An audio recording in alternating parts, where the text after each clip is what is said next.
Bonjour à toutes et à tous, c'est Valil. Aujourd'hui je tente une nouvelle vidéo que j'aimerais thématique, un peu comme la suite de la série sur les tarots arthuriens que j'avais annoncé. Il y a une grosse vidéo en préparation sur les jeux de celtique, mais comme ça me demande pas mal de recherche, j'ai mis ça de côté pour l'instant. Aujourd'hui, j'arrive avec un test, peut-être même que cette série elle pourrait se prolonger sur plusieurs vidéos, en fait si ça vous plaît. C'est-à-dire que là je vais tenter une vidéo unique, mais si jamais vous avez envie qu'on voit ça ensemble sur d'autres exemples et d'autres jeux, je me dis qu'après tout, ça pourrait être continué. Donc n'hésitez pas à m'en faire part par MP ou dans les commentaires de la vidéo. Aujourd'hui, ce qui m'occupe, c'est de réfléchir à la façon dont un oracle fonctionne par opposition à un tarot. Comment c'est structuré, comment est-ce que ça marche, et de donner quelques exemples et un parti pris. Je vais commencer tout simple en expliquant que, enfin en rappelant plutôt, parce que vous le savez déjà, quelle est la différence entre un tarot et un oracle, ce qu'on dit généralement de façon tout à fait automatique et en fait assez cliché, c'est qu'un tarot ça a une structure, un oracle ça n'en a pas.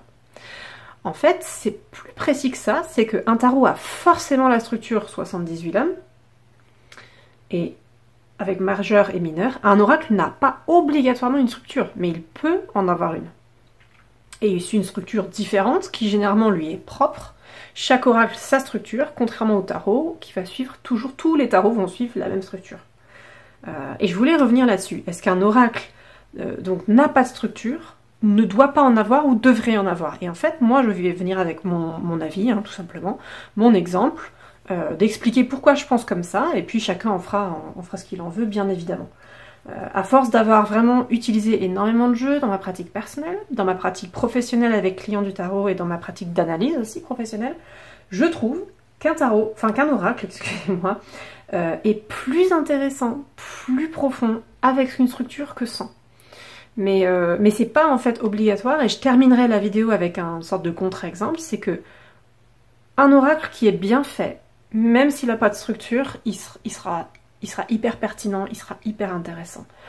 Souvent, le défaut qu'on a dans tout ce qui est mass market, etc., c'est quelqu'un qui fait des jolies illustrations, on va prendre plein de choses qu'il a faites dans son travail sur plein d'années différentes et on va les rassembler ensemble, parce que quand on dit qu'on fait un oracle, on n'a pas besoin de structure, on s'en fout, donc on amalgame plein de trucs et on fait un oracle. Et en fait, si ça n'a pas été travaillé, que c'est vraiment fait de façon aléatoire comme ça, sans réflexion, ça se sent. Moi je trouve que ça se sent dans les jeux. Et il y a des grands auteurs très connus qui font ça. Notamment Tony Salerno, dont je vais vous parler après en fait. Ils ont fait tellement de peintures, ils ont fait tellement de choses, ils sont déjà tellement adorés, ils ont déjà tellement un public. De toute façon on prend tout ce qu'ils font, on les rassemble, on met un titre dessus et ça fait un oracle et ce sera vendu.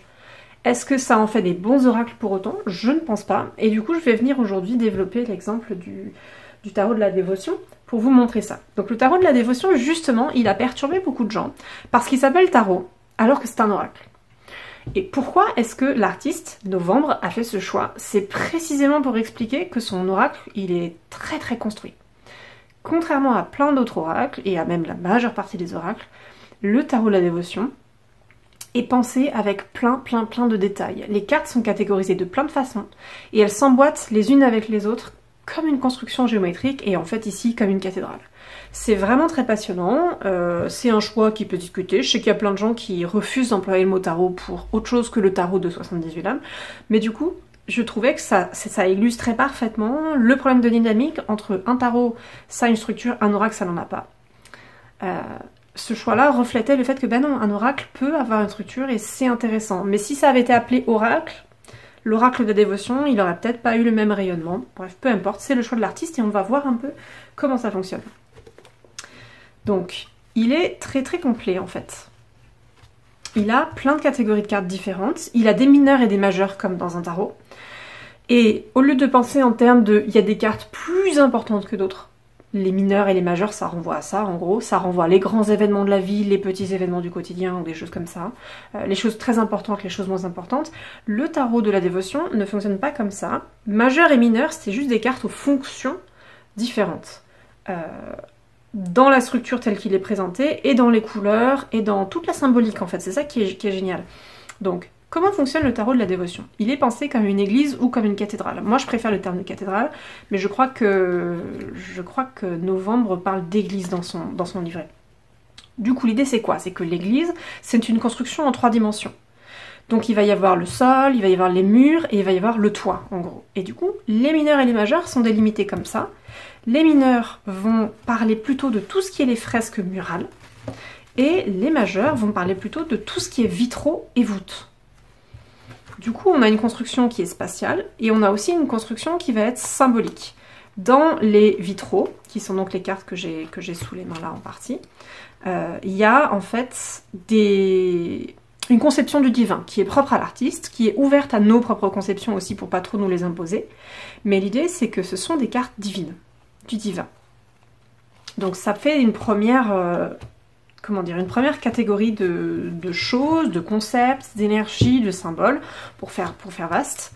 Et en fait, ces cartes-là, elles sont de nouveau resubdivisées en catégories. Donc j'essaye de les mettre comme ça pour qu'on voit bien. Ici, vous avez une catégorie avec les 3 étoiles. Vous avez une catégorie en bleu comme ça avec ce petit symbole de lanterne. Vous avez les jaunes avec 3 couteaux et vous avez les rouges avec les branchages. Donc à l'intérieur même de ces grandes catégories-là, vous avez des entités qui correspondent à des besoins, à des énergies, à des soins, à des choses qui sont différentes. Donc vous avez des divinités très abstraites, beaucoup plus primordiales. Vous avez des divinités qui sont jugées liminales, avec des titres, par exemple là on a l'ours, on a le cheval, je crois, on a des choses qui varient, liminales. Vous avez des divinités plutôt élémentales, air et eau, et vous avez des divinités de la terre. Évidemment, là-dedans, pourquoi est-ce que je trouve que c'est intéressant?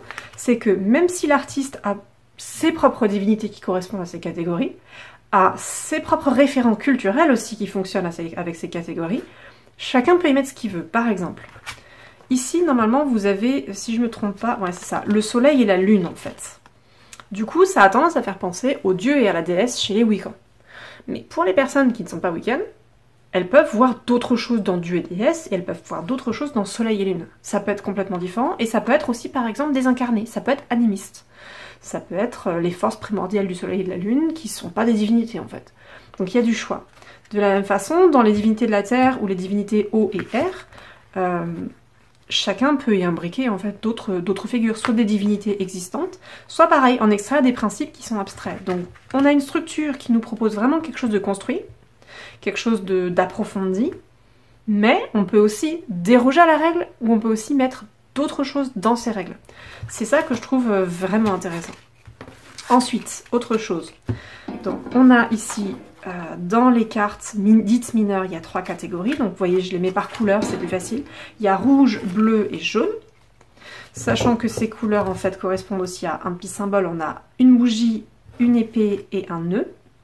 La bougie, ce sont les pèlerins. Les épées, ce sont les chevaliers. Les nœuds, ce sont les sorcières. Je dis peut-être l'inverse. Les chevaliers, c'est peut-être les nœuds et les sorcières, le couteau. Donc vous avez des figures qui ont des noms différents, qui correspondent à des incarnations de personnalité ou de fonctions qui sont différentes. Novembre exprime très bien dans le livret par exemple que la sorcière n'est pas uniquement restreinte au genre féminin, et non plus, surtout pas à l'archétype du féminin patriarcal avec la faiblesse, la soumission, etc.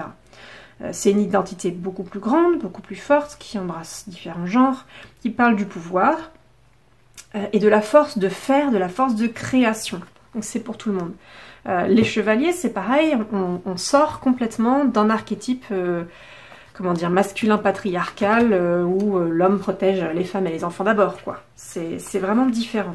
Ensuite, par-dessus ça, ce qui est possible pour chaque lecteur, c'est de dire, moi, les chevaliers, qu'est-ce que ça m'évoque? Et donc, au-dessus, à côté du livret de l'artiste, au-dessus des significations symboliques associées, je vais avoir ma propre batterie de symboles sur le chevalier, sur la sorcière, sur le pèlerin. Ensuite, pourquoi est-ce que cette structure est importante? C'est que, en dehors de ce que je viens d'expliquer, que j'ai présenté en fait comme se faisant face les divinités et puis les autres, les fresques et les vitraux, en fait, il y a des relations entre ces choses. Par exemple, la suite des je crois, des divinités de l'au-delà, dites de l'au-delà, moi que j'ai appelé liminale. Si je ne me trompe pas, en fait, elle est une sorte de patron, ou elle est une sorte de gardien de la suite des pèlerins.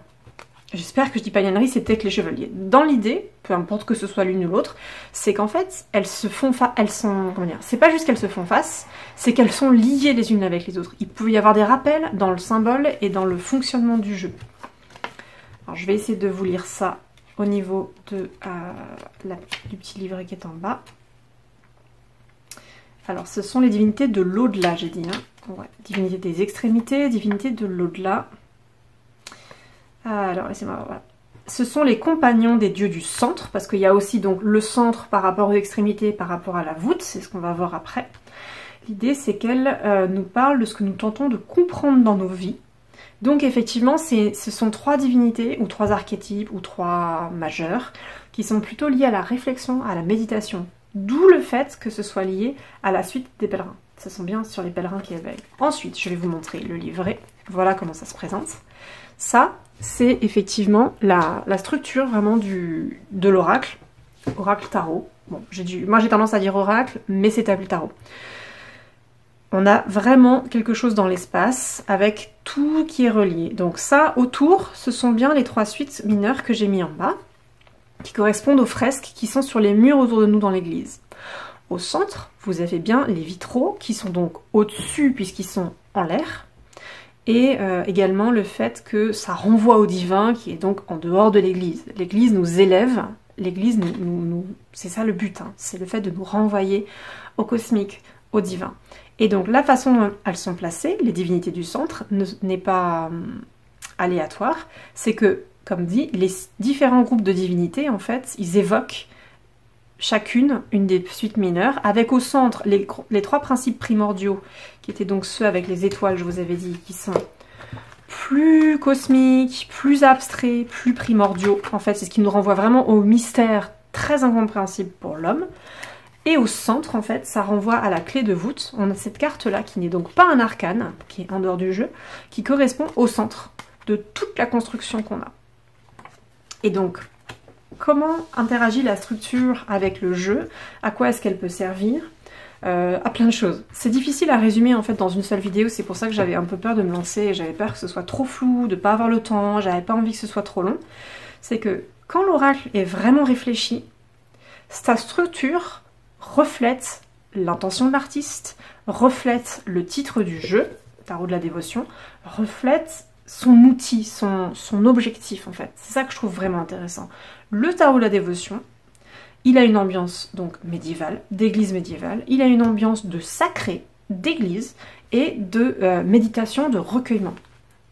Avec ça, il y a aussi des principes qui sont très humains, qui sont très psychologiques, de travail des émotions, travail sur soi, d'accueil, de ressenti, de savoir où on en est. Ça peut être psychologique, ça peut être développement personnel, mais tout ça est organisé et tenu par l'objectif principal, par sa coloration sacrée.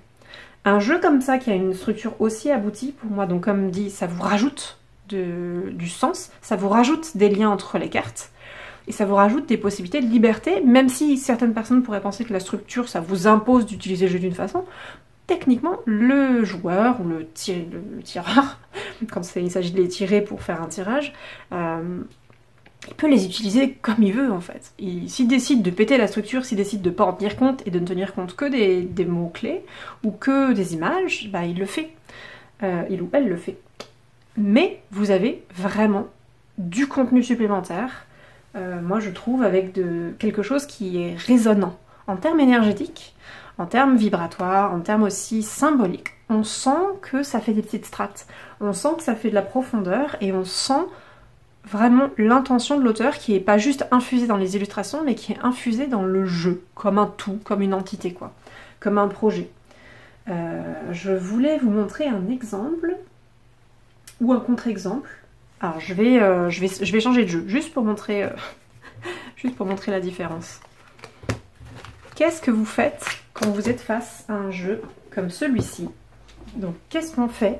Comment on peut savoir quelle est l'intention du jeu? Quel est son objectif? Comment est-ce qu'il fonctionne? Qu'est-ce qu'on va avoir en fait au niveau de nos attentes? Qu'est-ce qu'on va trouver dans un jeu qui n'a pas de structure et qui se présente comme celui-ci avec juste un titre et des cartes? Ici, on a un titre et un chiffre quand même, pour les retrouver. Mais parfois, on a juste le titre et un ordre alphabétique dans le livret. L'oracle Gaïa, qu'est-ce que ça nous évoque? Alors déjà, toutes les personnes peut-être occidentales vont probablement avoir en tête la déesse Gaïa. Ils ou elles savent probablement que c'est une déesse à l'origine, déesse grecque. Sinon, comme il y a quand même eu avec le New Age toutes les théories Gaïa, etc., Gaïa, on en entend un peu à toutes les sauces. Même si on n'a pas une culture un tout petit peu mythologique classique, on peut savoir qui est Gaïa. Au moins que c'est rattaché à la Terre, et j'imagine que malgré tout, avec les moyens de communication modernes et avec la généralisation de la culture anglophone dans le monde, des cultures non occidentales peuvent savoir aussi qui est Gaïa. En tout cas, qu'est-ce qu'on va trouver dans le jeu en prenant ça? Ce qui peut être très perturbant, justement, enfin moi c'est comme toujours, hein, c'est mon ressenti, je vous donne ce que j'explique, c'est que à partir de ça, on a à la fois tout et rien, c'est-à-dire on a un thème sur Gaïa, mais Gaïa ça peut être défini de plein de façons.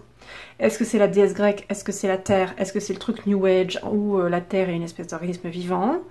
Est-ce que c'est autre chose? Et est-ce que toutes les cartes qu'on a vont vraiment en fait se rapporter à Gaïa? Parce que c'est ça le problème de cohérence. Quand je dis que le jeu a une structure, que ça facilite sa compréhension, son intégration et son utilisation, et que ça renforce sa puissance, c'est que tout est lié. Il n'y a pas des trucs qui tombent au hasard, qui sont là au pif, on ne sait pas pourquoi.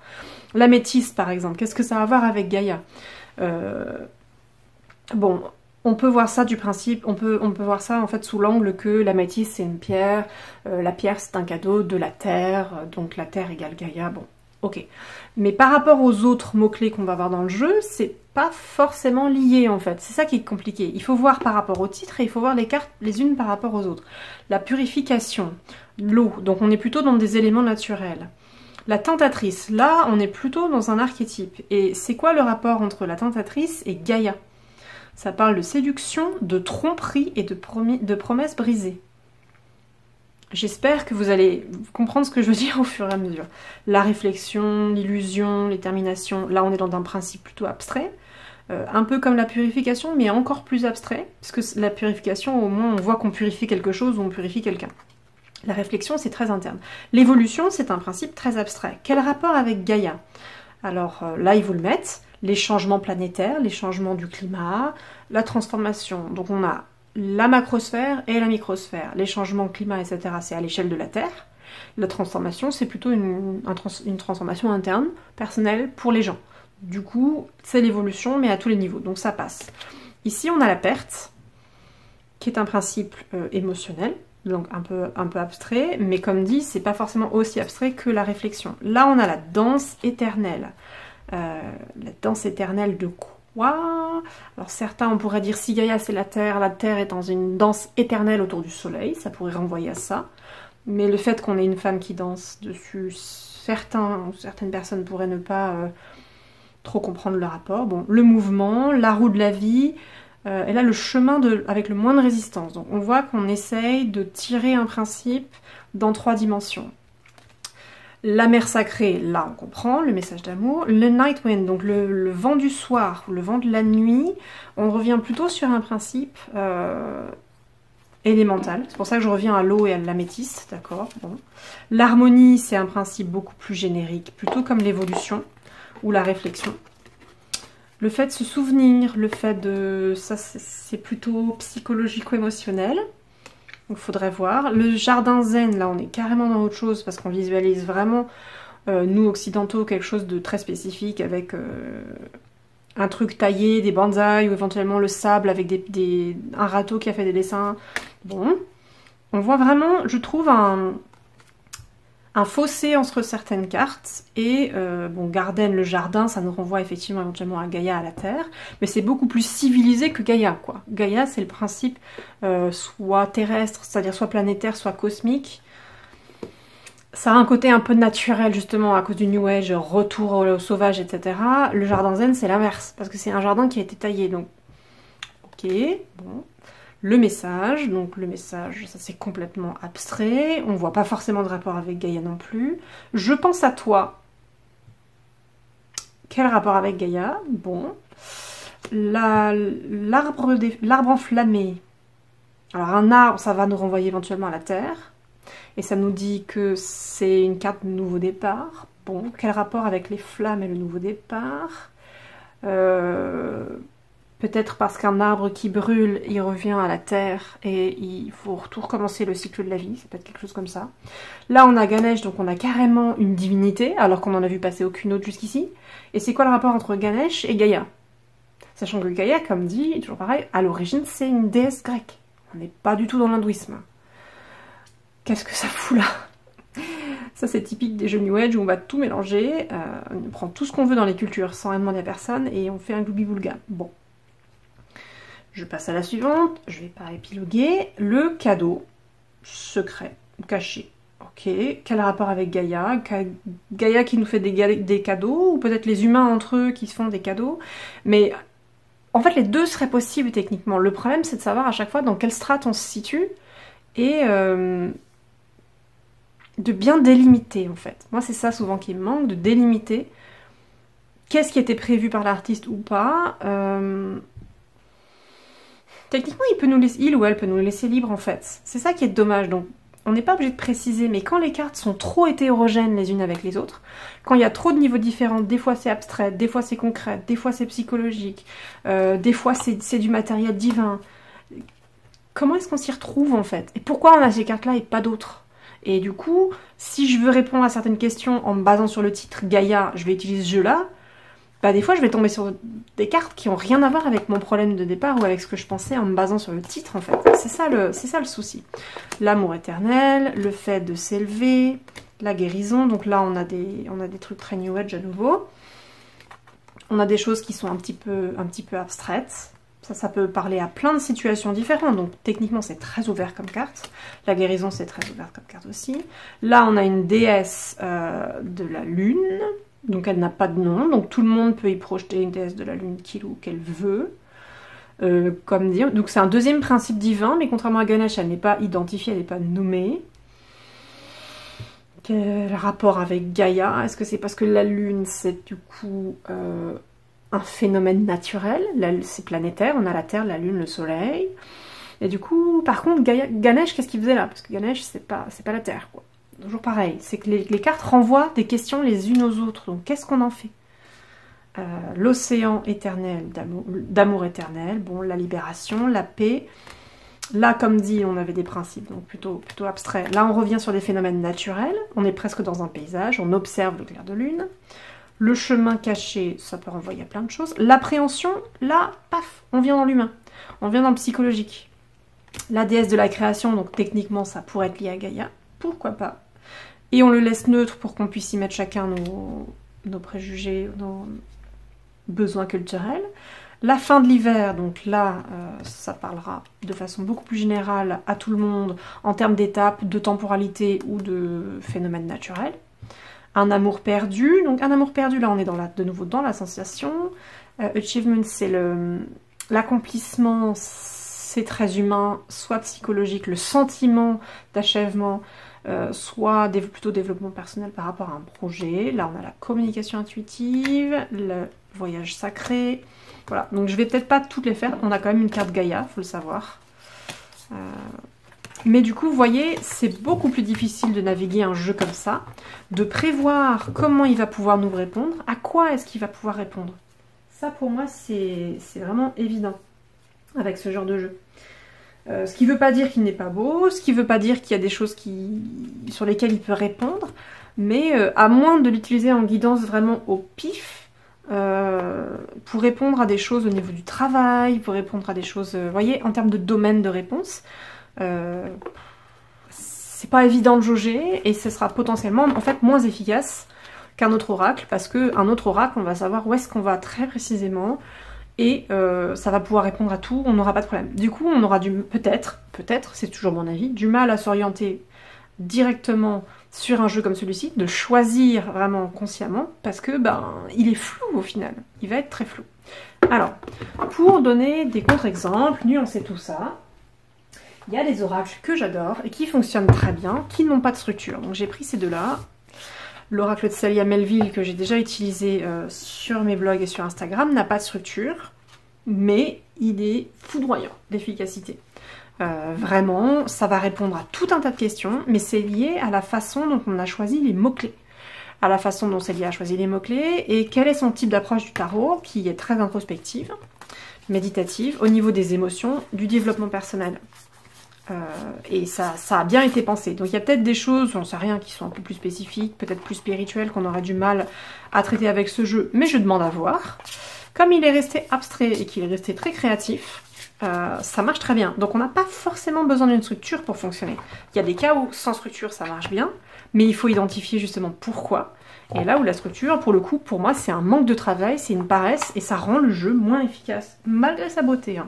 Et celui-ci, c'est pareil, je le montre juste rapidement pour celles et ceux qui ne connaissent pas, qui ne l'ont pas déjà vu passer sur la chaîne. Donc on a des mots-clés. Ils sont triés par ordre alphabétique dans le livret, mais voilà, on n'a pas de structure. Et pourtant, le jeu, pareil, il est très très puissant, avec des petits textes canalisés, et il répond à tout un tas de problématiques de développement personnel, développement psychologique, travail d'écoute intérieure, etc. Parce qu'il a été pensé comme ça. C'est bien marqué autour de la boîte, c'est marqué dans l'introduction du livret. Il est pensé, créé pour ça, il a une intention très spécifique, les mots-clés ont été choisis en fonction, et donc ça marche. Un autre dernier exemple, peut-être, ou contre-exemple, c'est l'oracle de Mercure. Pourquoi je le sors ici ? En fait, ça aurait pu être aussi l'autre oracle d'Alcide Nathaniel qui s'appelle Algariel. Les cartes divinatoires d'Algariel, c'est que Alcide, même s'il ne donne pas exactement une structure dans ses jeux, il est structure quand même. Je sais pas comment vous dire. On vous donne pas des catégories de cartes. On vous dit pas il y a les mineurs et les majeurs. C'est juste une suite de chiffres. Une carte, on part d'un point A à un, et puis on va jusqu'à Z, imaginons. Mais il trace toujours, enfin, moi je trouve, des chemins dans ces oracles. D'ailleurs, il le dit quand même la plupart du temps dans les livrets. Il y a une cohérence. Le fait que, imaginons le brasier, j'en voulais une autre, j'en voulais une chiffrée. Imaginons, le fait que le sablier, ce soit la carte 3, ça n'est pas gratuit. C'est pas du pif. On l'a pas mis là à cause de son symbole, je sais pas, à cause de sa lettre de l'alphabet ou quoi. Il est là parce qu'Alcide, il trace des chemins. Donc, est-ce que ces oracles ont exactement une structure ou pas ? J'ai pas forcément creusé théoriquement la question. Quelque part, on pourrait dire qu'il y a une structure.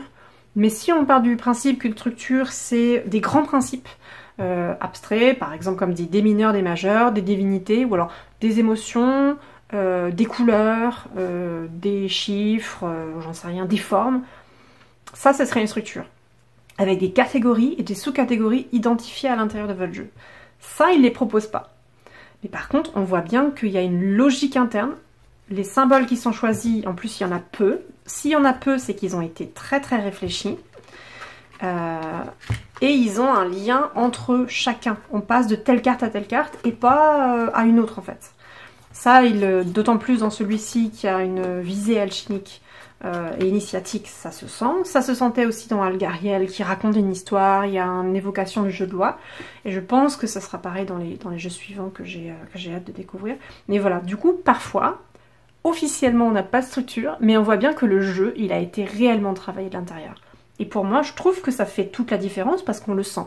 Il y a des rappels visuels sur les cartes, au niveau des plumes, il y a des rappels au niveau des éléments, il y a des rappels au niveau de la symbolique, des demeures. La demeure, elle est avant ou après telle carte et pas telle autre.